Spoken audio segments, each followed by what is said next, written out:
주나의 모든 것 우리 함께 부르시면서 예배 준비하시겠습니다.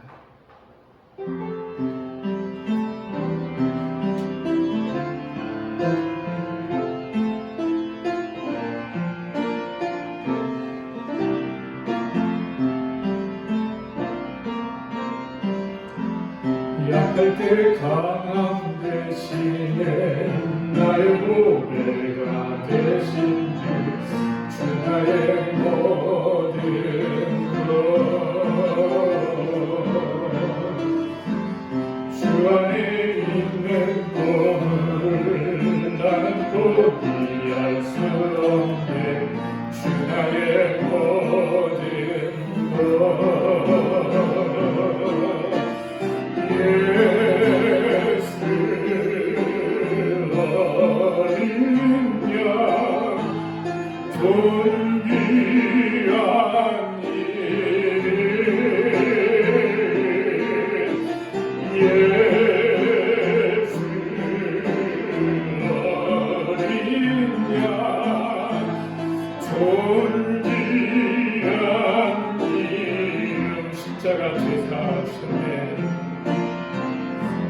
십자가 제사하셨네 주님의 이름 찬양해 주 나의 모든 것 쓰러진 나를 세우고 나의 빈잔을 채우네 주 나의 모든 것 예수 어린 양 존귀한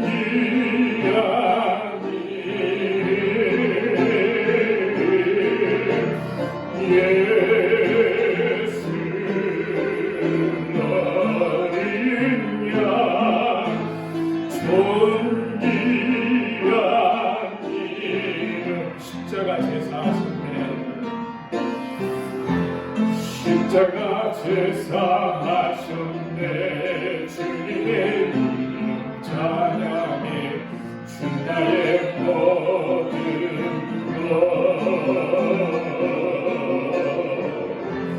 것주 안에 있는 것을 난 포기할 수 없네 주 나의 모든 것 예수 어린 양 존귀한 일 예수 어린 양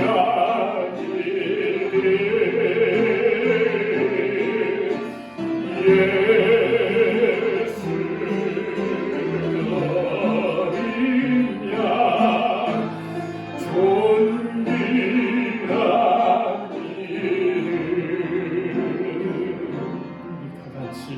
목도하심으로 주일날 예배를 하나님 앞에 드리도록 하겠습니다. 내가 산을 향하여 눈을 들리라 나의 도움이 어디서 올까 나의 도움이 천지를 지으신 여호와께서로다 여호와께서 너를 지켜 모든 환난을 면케하시며 또 내 영혼을 지키시리로다 여호와께서 너의 출입을 지금부터 영원히 지키시리로다 아멘. 이 다같이 사도신경 하나님 앞에 신앙을 드리시겠습니다. 전능하사 천지를 만드신 하나님 아버지를 내가 믿사오며 그 외아들 우리 구주 예수 그리스도를 믿사오니 이는 성령으로 잉태하사 동정녀 마리에게 나시고 본디오 빌라도에게 고난을 받으사 십자가에 못 박혀 죽으시고 장사한 지 사흘 만에 죽은 자 가운데서 다시 살아나시며 하늘에 오르사 전능하신 하나님 우편전에 계시다가 저리어서 산자와 죽은 자를 심판하러 오시리라 성령을 믿사오며 거룩한 공회와 성도가 서로 교통하는 것과 죄를 사하여 주시는 것과 몸이 다시 사는 것과 영원히 사는 것을 믿사옵나이다. 아멘. 찬송 380장 같이 부르겠습니다.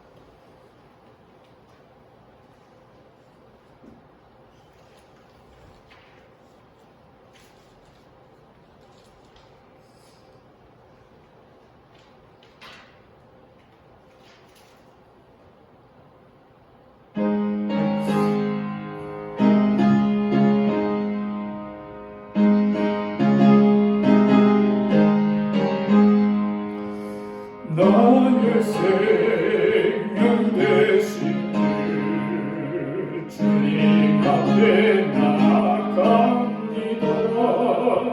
주의 길 인도하여 정죄하사 받아주소서. 날마다 주를 찬송하겠네. 주의 사랑 주여서 나를 굳게 자랑해소서. 그런 세상 지낼 때 나를 인도하여 주소서. 주를 믿고 나가면 나의 길을 잃지 않겠네. 날마다 주를 찬송하겠네. 주의 사랑 들려서 나를 굳게 잡아내소서. 세상 살아갈 때에 주를 더욱 사랑합니다. 밝고 빛난 천국에 나의 영혼 들어가겠네. 날마다 주를 찬송하겠네. 주의 사랑 주로서 나를 굳게 자랑해소서.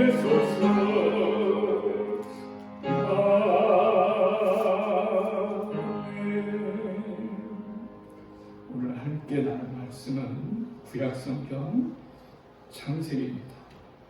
창세기 28장 10절에서 15절까지의 말씀입니다. 창세기 28장 10절에서 15절까지의 말씀 제가 봉독합니다.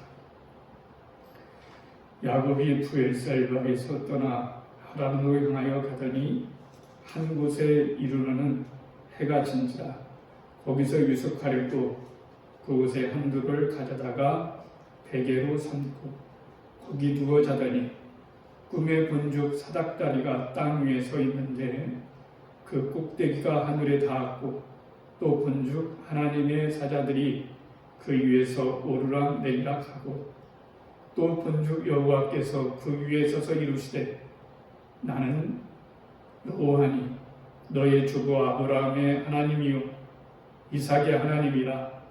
내가 누워있는 땅을 내가 너와 내 자손에게 주리니 내 자손이 땅의 티끌같이 되어 내가 서쪽과 동쪽과 북쪽과 남쪽으로 퍼져나갈 것이며 땅의 모든 족속이 너와 내 자손으로 말미암아 복을 받으리라. 내가 너와 함께 있어 내가 어디로 가든지 너를 지키며 너를 이끌어 이 땅으로 돌아오게 할지라. 내가 내게 허락하신 것을 다 이루기까지 너를 떠나지 아니하리라 하신지라. 아멘. 하나님은 우리를 얼마나 사랑하실까요?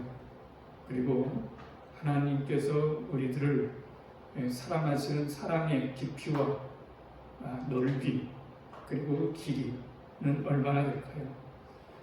우리 어려운 시국에 살고 있습니다. 굉장히 어렵습니다. 정말로 하나님께서 우리를 사랑하신다면 우리가 이 세상에 살아갈 때 사랑할 때, 살아갈 때 결코 두려움이나 어려움이 없을 것입니다. 그런데 우리가 한 가지 알아야 될 사항은 하나님께서 나를 이렇게 사랑하실 때에 내가 잘나고 윤리적으로 올바로 살고 깨끗하야만 내가 하나님께 사랑을 받고, 그렇지 못할 때는 사랑을 하나님께서 나에게 하실까, 하나님이 나를 사랑하실까 하는 그런 의문 속에 빠질 수 있습니다. 오늘 저는 이 야곱의 이야기에서 그 해답을 찾기를 원합니다. 정말 하나님은 나를 얼마나 사랑하실까, 우리를 얼마나 사랑하실까 하는 겁니다. 아시는 것처럼 야곱은 이제 에서와 함께 쌍둥이로 태어났습니다. 태어났는데 아시는 것처럼 그도의 근동 지방에서 그 전통적으로 내려오는 방식은 큰 아들에게 모든 것들을 장자권을 물려주는 그런 풍습이 유행하고 있었던 것을 알게 됩니다. 그런데 우리가 꼭 알아야 될 것은 무엇이냐면 이 풍습을 하나님께서 이 풍습을 뒤집고서 태에서부터 야곱을 장자로 여기고 선택하셨다라고 하는 거예요. 그런데 우리가 하나님의 약속을 믿지 못할 때 우리는 인간적인 수를 쓰게 됩니다. 그래서 야곱이 하나님께 영적으로 축복을 받았음에도 불구하고 마음에 두려움이 차고 조급함이 생기는 겁니다. 이 축복권과 이 장자권을 빼앗길 수가 없다라고 이렇게 생각을 하는 거예요. 그래서 형을 속이고 그리고 아버지를 속이고 팥죽 한 그릇에 장자권을 형에게 빼앗아 오게 됩니다. 나중에 이 일이 그의 형에게서의 분노를 사게 되는 거죠. 그래서 속미급하고 다혈질적인 이 에서에게 정말 죽을지도 모르겠다 이렇게 생각했던 야곱과 그의 어머니 리브가는 서둘러서 이 사태를 어떻게 피할 수 있겠는가 생각하는 곁에 그의 어머니 리브가가 야곱을 불러서 말하는 거죠. 얘야, 여기로 와봐라. 이러다가 큰일 나겠다. 내가 너도 잃고 또 형도 이렇게 생겼으니 잠시 동안 형이 누그러질 때까지 너의 외삼촌의 집에 가서 머물렀다가 나중에 일이 잠잠해지면은 이제 너를 불러러 사람을 보내겠다. 이렇게 말을 했던 거예요. 야곱이라고 하는 그 뜻은 우리가 아는 것처럼 움켜주는 자, 빼앗는 자, 속이는 자라고 하는 것이 들어있습니다. 그런데 야곱이 도망을 하게 되는데 이게 조금 생각해 볼 게 있습니다. 뭐냐면 야곱이 지금 있는 곳에서 이제 하란까지 가려고 하면은 어떻게 되냐면 팔레스틴의 북부를 거쳐서 지금 시리아를 통과하고 그러고 난 다음에 메소포타미아에 도착을 하게 됩니다. 근데 이 길이는 굉장히 먼 길입니다. 오늘날로 환산하게 되면 한 837km 정도 된다고 합니다. 그러니까 서울에서 부산에서 서울 왕복하는 그 거리라고 말을 할 수가 있습니다. 놀라운 사실은 하나님께서 아브라함을 부르셨을 때 하란에서 여기 가나안 땅까지 오게 하셨단 말이죠. 근데 거꾸로 돌아가는 거예요. 거꾸로 들어가는 겁니다. 할아버지는 메소포타미아에서 가나안 땅으로 갔고 이 손자 야곱은 하란 지금 갈대아 가나안 땅에서 메소포타미아로 하란 땅으로 가는 그런 거꾸로의 여정을 펼쳐지고 있는 것을 알 수가 있습니다. 왜 이런 거꾸로의 여정이 펼쳐지는 걸까요? 그것은 영적으로 선택받은 자임에도 불구하고 그 사실을 잊었을 때 인간적으로 선택받은 자가 되려고 집요하게 노력을 했기 때문에 그런 거예요. 그러니까 영적으로 선택을 받았어요. 그런데 영적으로 선택을 받았는데 그 영적으로 선택을 받았던 것을 알지를 못하고 인간적으로 선택받으려고 하는 그런 집요한 집착이 야곱으로 하여금 이 어려운 여정을 거기 하는 것을 알 수가 있습니다. 우리가 생각해야 될 것도 마찬가지예요. 우리가 영적으로 하나님께 선택을 받았어요. 우리의 삶을 하나님께서 책임지시겠다고 말씀해 주셨어요. 그럼에도 불구하고 우리는 인생을 살아가면서 영적으로 선택받은 자임에도 불구하고 영적으로 선택받은 자임에도 불구하고 인간적으로 선택받은 자가 되려고 노력을 하게 되면 무리수를 두게 되겠고 그리고 온전히 우리의 신앙의 길을 갈 수가 없다라고 하는 겁니다. 야곱은 광야로 도망치게 되는 거죠. 광야는 무서운 곳입니다. 낮에는 너무 춥고 낮에는 너무 덥고 밤에는 너무 추운 그런 장소입니다. 그리고 온갖 맹수들이 있는 곳이 광야라고 말할 수가 있습니다. 그럼에도 불구하고 광야로 택했던 이유는 다른 것이 없어요. 우리가 도망할 때 여러분 어디 여행을 가거나 도망한다고 했을 때 사람들이 안전하고 그런 곳은 뭐냐면 이렇게 마을에 찾아가서 쉬기도 합니다. 그러나 야곱은 여행자가 아니고 도망자이기 때문에 혹시나 마을 근처에 광야 근처에 마을에 들어갔을 때 에서가 쫓아와서 자기를 죽일지도 모른다라고 하는 그런 강박감념에 사로잡혔기 때문에 그는 광야에서 노숙할 수밖에 없었습니다. 광야에서 노숙할 수밖에 없었지만은 그는 괴롭습니다. 너무 괴로워요. 너무 춥지요. 그 다음에 인생이 너무 처절하지요. 장자권을 펴졌으면은 당장 뭐가 보일 줄 알았는데 도망자 신세가 되었죠. 절망하는 신세가 되었죠. 가족에게 헤어지게 되었죠. 떠나게 되었죠. 그것도 정말 자기가 원해서 떠나려고 하는 것이 아니라 원치 않는 그런 이별을 하게 된 것을 알 수가 있습니다. 너무 쓸쓸하게만 하는 거죠. 장자권을 탐내어 아버지를 속이고 또 형 에서를 속였지만은 유산은 하나도 없고 그리고 도망자가 된 자기 자신이 참으로 한탄스러울 것입니다. 또 하나의 문제는 그런 거예요. 하나님 땅에 도착했을 때 야곱이 외삼촌에게 뭐라고 말할까 하는 거예요. 정직하게 있는 그대로 내가 형 에서에게 속이고 장자권을 샀다고 얘기한다면 과연 삼촌은 나를 받아줄 것인지 아니면 나쁜 놈이 어디서 당장 떠나가라 이렇게 말할 수도 있죠. 그래서 어느 선까지 거짓말을 하고 어느 선까지 정직하게 얘기하고 어느 선까지 어떻게 얘기를 해야 되는지 머리가 복잡하고 마음이 복잡한 것이 바로 야곱이 가졌던 그 자리입니다. 그 자리가 그렇게 고통의 자리였고 절망의 자리였고 그리고 고뇌의 자리였고 아픔의 자리였고 외로운 자리였다는 것을 알게 됩니다. 그런데 야곱은 이 자리에서 평생 처음 무엇을 얻게 되냐면 특별한 체험을 하게 됩니다. 꿈을 통해서 임마누엘의 하나님을 만나게 됩니다. 야곱이 자신의 생애에서 하나님을 만난 것은 7번입니다. 이 7번 중에서 첫 번째 만난 그 체험이 오늘 체험이라고 말을 할 수가 있습니다. 이것은 보편적인 체험입니다. 야곱의 베델 체험. 이것은 무엇이냐면은 우리가 꼭 알아야 될 것은 이거입니다. 야곱이 베델 체험을 했을 때 야곱이 서 있는 그 자리, 머물렀던 그 자리가 정말로 야곱이 머물렀던 자리는 아니다라고 하는 거예요. 이게 중요합니다. 외적으로 일견상 볼 때 야곱이 머물렀던 자리는 지금 절망의 자리고 아픔의 자리고 고뇌의 자리고 실망의 자리고 낙심 천만한 이런 자리이지만 정말로 야곱이 머물렀던 자리는 그 자리가 아니었다는 거예요. 그 자리가 아니었어요.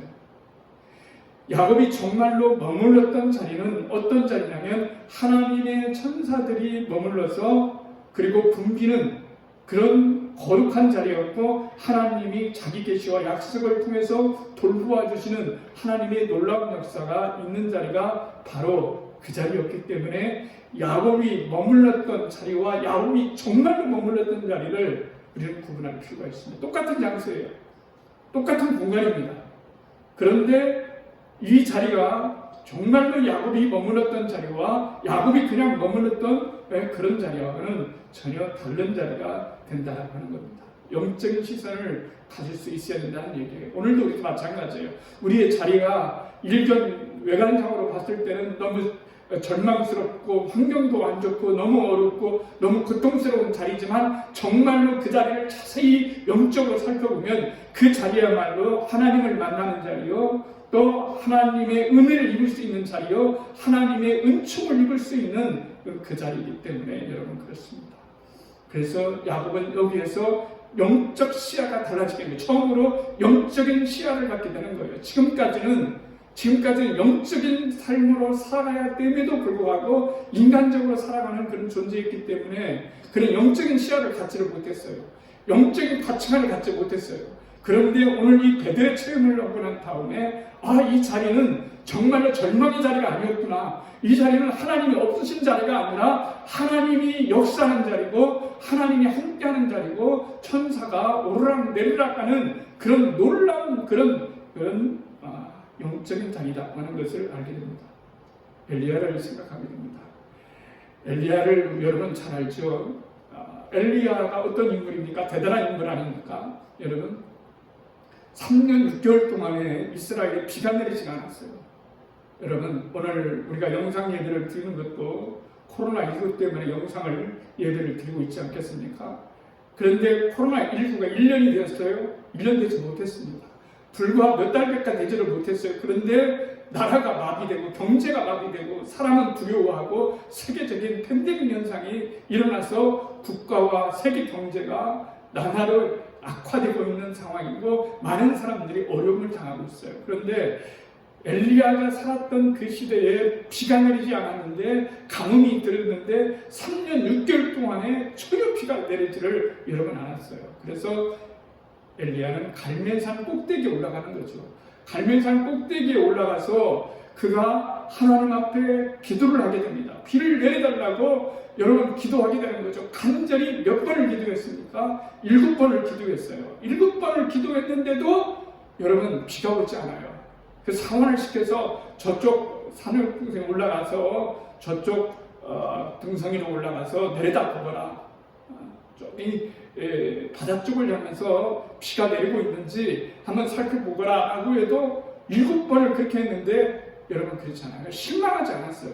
좌절하지를 않았어요. 실망하지 않고 좌절하지 않고 다시 이 상황을 부르는데 7번째 갔을 때 뭐가 옵니까? 비가 오는 것이 아니고 손바닥만한 구름이 보인다 이렇게 말합니다. 그러니까 이 손바닥만한 구름을 보고서 이제 엘리야는 아합을 찾아가서 이제는 비가 올 것입니다. 비가 억수로 쏟아질 것입니다. 그러니 빨리 피하십시오라고 말하는 거예요. 영적 시야를 가지고 있다는 거죠. 대문짝만한 하늘보다 더 넓은 굉장히 큰 구름을 하늘이 꽉 찬 구름을 봐도 느끼지 못하는 사람은 못 느끼는 거죠. 그러나 엘리야는 손바닥만한 구름을 보고서 그가 비가 내리겠다고 하는 영적 시야를 가지고 있었고 비는 정말로 내리게 된 것을 알 수가 있습니다. 우리에게 필요한 것은 영적 시야를 가지고 있는 거예요.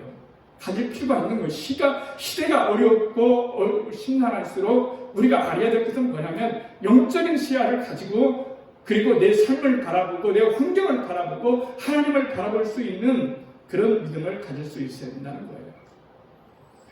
베델에서 하나님은 자기 계시를 합니다. 내가 누구인가 라고 하는 것을 나타내게 되는 거예요.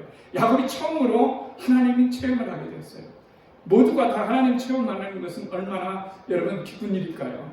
근데 우리 인생에서 하나님 체험했을 때 가장 극적인 체험은 뭐냐면 우리가 고난 가운데 있고 어려움 가운데 있고 힘들 때 있을 때 그때 하나님 체험을 여러분 하게 되는 거예요. 하나님은 야곱에게 나타나셔서 뭐라고 말씀하시냐면 이렇게 말씀하시는 거예요. 나는 내 할아버지 아브라함의 하나님이고 내 아버지 이삭의 하나님이다 라고 이렇게 말하는 거예요.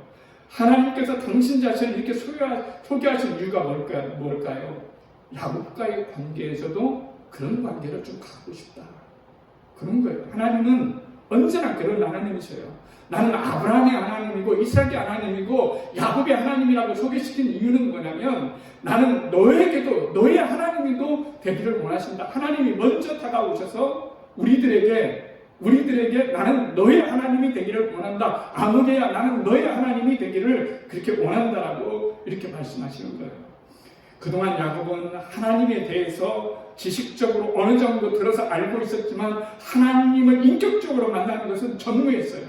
그런데 그가 인생에서 가장 밑바닥이고 가장 아픔의 시절이 있을 때 그때 그는 하나님을 만나게 되는 겁니다. 여러분, 우리가 인생을 살아갈 때 꼭 알아야 될 것이 이거예요. 하나님은 나를 어떻게 바라보시느냐는 거예요. 하나님은 야곱을 어떻게 바라보셨냐는 거예요. 우리 같이 생각할 때는 지금 야곱은 여러분 성공자가 아니라 도망자예요. 형을 속였어요. 아버지를 속였어요. 나쁘게 거짓말을 했어요. 윤리적으로 도덕적으로 비난받는 자리에 여러분 있습니다. 그럼에도 불구하고 하나님이 야곱에게 자기 계시를 했을 때는 뭐라고 말씀하시냐면 하나님은 야곱을 내다보면서 끊임없이 감시하고 끊임없이 그의 범죄 행위를 밝히시면서 응군의 대가를 내가 너에게 내리겠다라고 이렇게 다가가신 것이 아니라 하나님은 당신을 우리에게 주심으로 말미암아 하나님께서는 우리들에게 하나님이 정말로 어떤 하나님이신가? 하나님은 사랑의 하나님이시고 그리고 하나님은 사랑으로서 우리를 다스리시고 사랑으로서 다가오기를 원하시는 하나님의 놀라운 섭리가 거기에 들려져 있는 거예요. 하나님 우리를 바라보실 때 여러분 나쁜 우리가 숨기고 싶고 괴롭고 괴로운 그런 일들만 여러분 하나님 두주신다고 생각해봐요. 하나님과의 관계가 언제 되겠어요? 하나님은 그런 하나님이 아니시라는 거예요. 야곱이 오늘 이 자리에 섰을 때 야곱이 생각할 때는 얼마나 자책감이 느끼겠어요. 나는 나쁜 놈이구나. 내가 정말로 형님을 속이고 아버지를 속였으니 이렇게 당해도 쓰지라고 이렇게 생각을 했겠지만은 하나님은 나타나셔서 그런 말씀하지 않으셨어요. 하나님은 자기 계시를 하셨어요. 하나님은 자기 계시를 하시면서 나는 너의 할아버지의 하나님이고 나는 너의 아버지의 하나님이신데 이제는 나는 너의 하나님이 되기를 진짜 원하신다. 그리고 나는 너에게 복을 주기를 진짜로 원하신다는 것을 우리들에게 말씀해 주시는 거예요. 여러분, 하나님께서 야곱에게 놀라운 축복을 해주시는 거예요. 우리는 생각할 수가 없어요. 어떻게 그런 야곱에게 축복을 할 수가 있겠습니까? 어떻게 그 야곱을 하나님께서 축복하신다고 생각할 수 있겠어요? 그런데 그것이 우리들의 모습인 것을 알게 되는 것입니다. 히브리서 정서 원문에 보면 하나님은 약속을 하시면서 축복을 하시는데 오늘 우리가 본문에 읽었던 것처럼 6차례나 나라고 하는 주어를 쓰는 거예요. 주어를 씁니다. 나는 하나님이다. 나는 아브라함의 하나님이다. 나는 이삭의 하나님이다. 나는 너의 하나님이 되고 싶다. 내가 너를 지켜줄 것이다. 내가 돌봐줄 것이다. 내가 너를 인도해 주실 것이다. 이렇게 하나님께서는 주어를 쓰면서 이렇게 말씀하시는 거예요. 야곱에게 첫 번째는 많은 후손을 주겠다고 말씀하셔요. 그 후손들을 통해서 다른 종족들에게도 혜택을 입겠다라고 여러분 말씀을 해주셔요. 그리고 다른 한 가지는 네가 어디를 가든지 내가 함께 주겠다 이렇게 말씀하시는 거예요. 네가 어디를 가든지 무엇을 하든지 내가 함께 해주고 그리고 다시 여기를 돌아오게 하겠다라고 하는 거예요. 첫 번째 축복, 자손이 많게 해주겠다. 그리고 두 번째 약속, 그 자손을 통해서 많은 사람들이 복을 받고 유익을 얻게 해주겠다고 하는 것은 영적인 축복이지만은 실제적인 축복, 가슴에 와닿는, 마음에 와닿는 축복은 뭐냐면 내가 정말 네가 지금 이 자리에서 고통받고 불안받고 절망하고 실망하고 낙심하고 이런 고통 가운데 있지만은 반드시 너를 내가 이 땅에 다시 돌아오게 하겠다. 나는 너를 끝까지 떠나지 않겠다. 이게 무슨 축복이냐면 임마누엘의 축복인 거예요. 하나님이 임마누엘 해주시겠다. 임마누엘의 축복을 우리들에게 주시겠다. 내가 너에게 임마누엘의 축복을 주겠다라고 하는 거예요. 이것처럼 중요한 게 어디 있어요? 어려운 시대를 살아가면서 어려운 문제를 만나면서 우리가 살아갈 때 가장 중요한 것 중에 하나는 뭐냐면 하나님이 나와 함께 하신다는 거예요. 하나님이 나와 함께 하시는 그 자리가 가장 안전한 자리요, 가장 축복된 자리요, 가장 은혜의 자리라는 것을 우리들에게 말씀해 주시고 있는 거예요. 그러면서 믿음의 조상 아브라함은 하나님으로부터 내가 방패가 되어서 너희를 지켜주고 함께 해주겠다라고 하는 이 임마누엘 축복을 그의 손자 야곱에게도 허락하게 주시면서 오늘 마태복음 28장 20절에는 뭐라고 말씀하십니까? 우리 그리스도인들에게 부활하신 주님께서 뭐라고 말씀하시냐면은 그렇게 말씀하시는 거예요. 내가 세상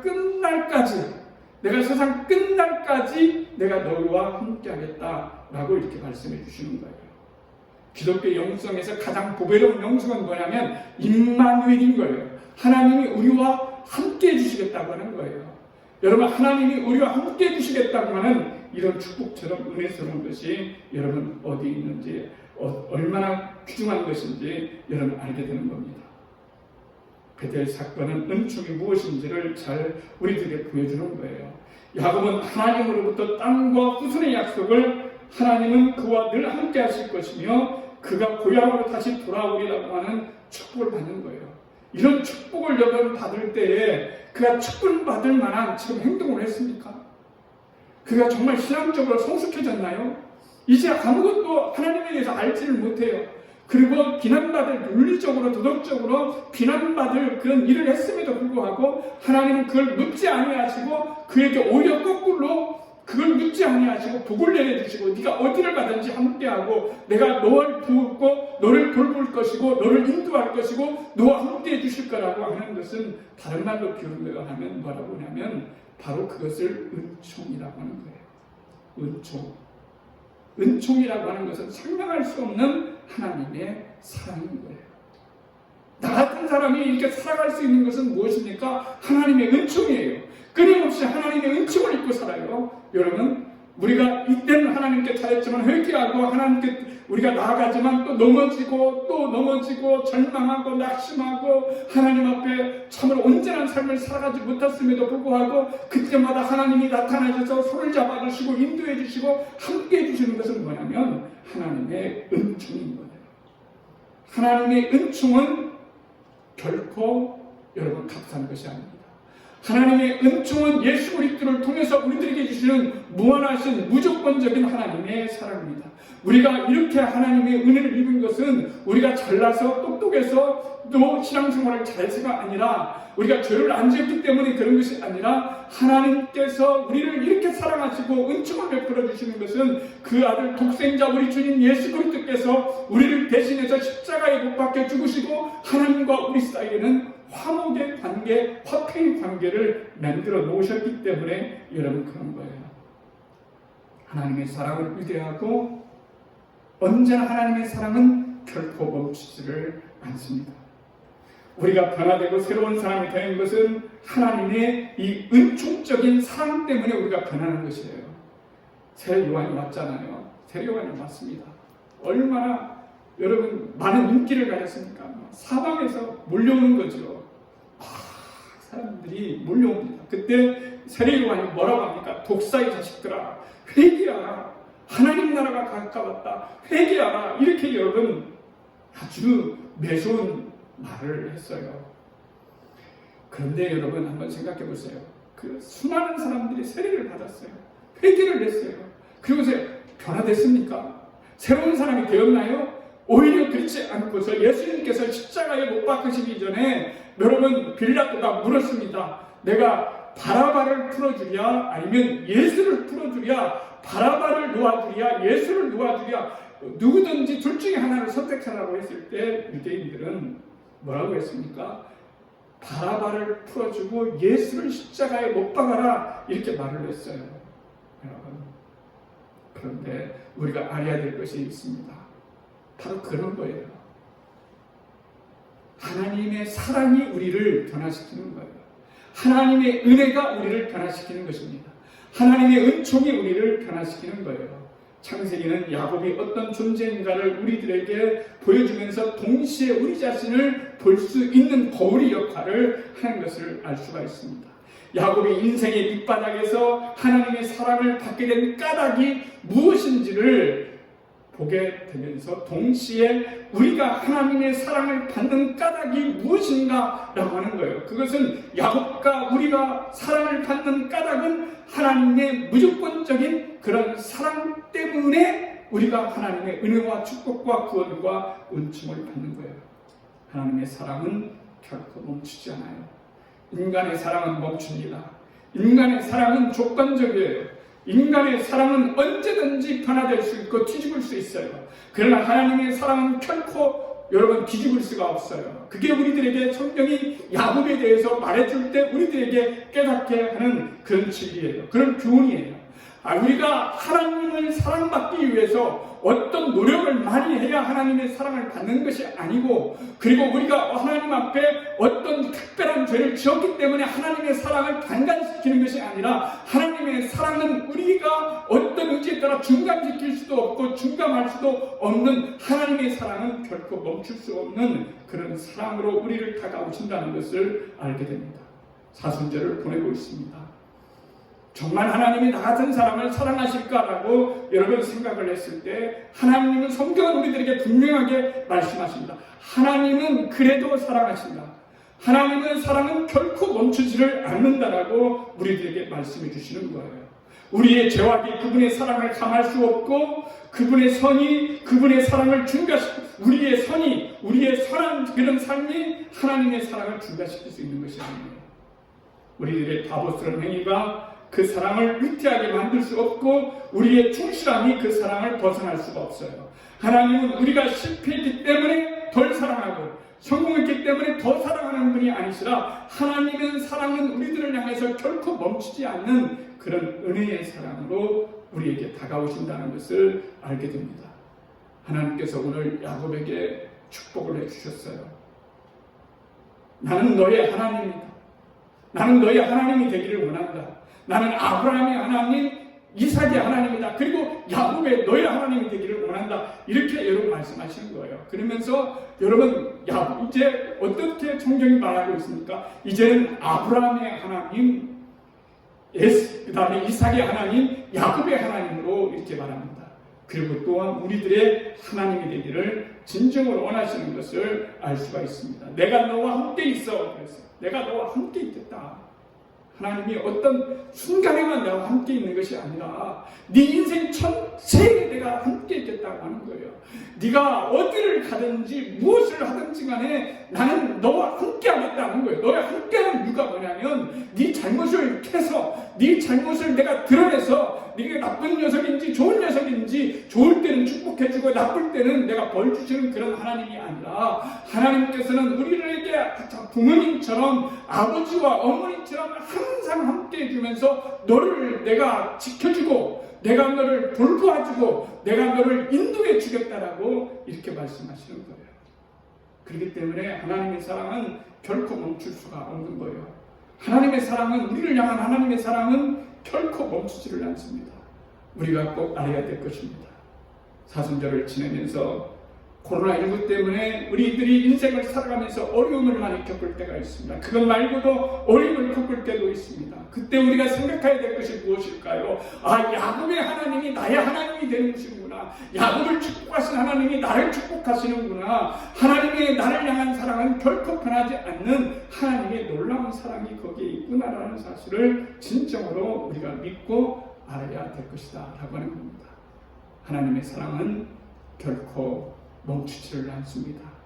지금 이 순간에도 하나님의 사랑 때문에 우리는 예배를 드릴 수 있고 숨을 쉴 수 있고 하나님의 은총 때문에 살아갈 수 있다는 사실을 기억하면서, 한 주간에도 하나님이 나의 하나님이시다.